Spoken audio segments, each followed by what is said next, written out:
अगर आप भी चाहते हैं कि सोनो टोन भोजपुरी का ऑडियो वीडियो सबसे पहले आप तक पहुंचे, तो लाल बटन दबाकर चैनल को सब्सक्राइब करें और हाँ, बेल आइकन को दबाना ना भूलें।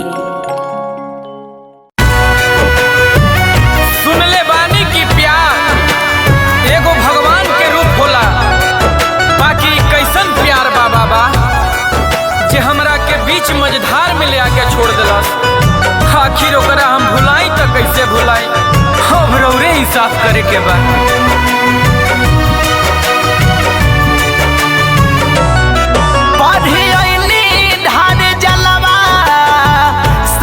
भोलेनाथ खैले क्रिया रहे धके माथावा पहाड़। जय जय भोले, जय शिव भोले। पढ़े अइनी धार जलवा साथ भोलेनाथ खैले क्रिया रहे धके माथावा पहाड़। साथ छोड़ दे बिया छोड़ा दी हो, साथ छोड़ ले बिया तू छोड़ा दी हो। बाबा ओकरा के विधवा बना दी हो, जैसे तड़पीला हम तड़पा दी हो। ओकरा मंगिया के सेनुरा मिटा दी हो, जैसे तड़पीला।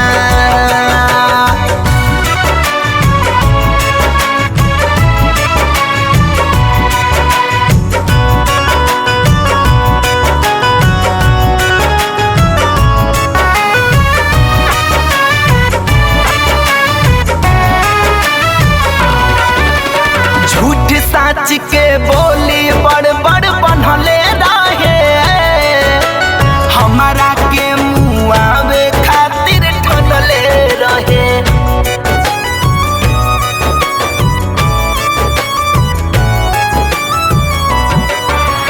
जान बुझ के बात जवन जे जननी मिलके शादी कैलस दूसरा से तोड़े दिहलस दिल के।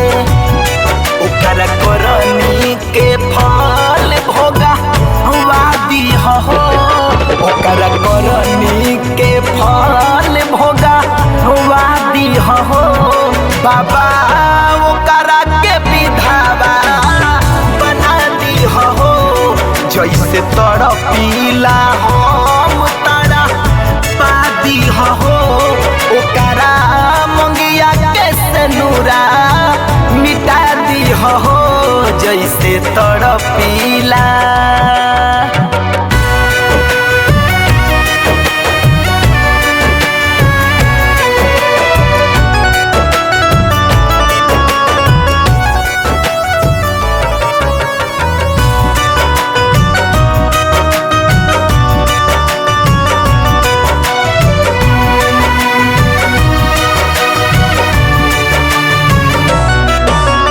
हर साल हंसत खेलत अइनी तहरी दुआरी, असो आफत पड़ल बा बिटिया पा भारी।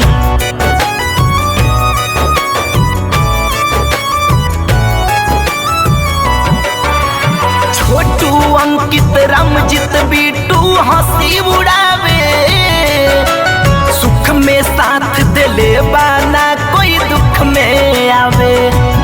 सभे चाहता रोआवल तू रोआ दी हो, सभे चाहता रोआवल तू रोआ दी हो।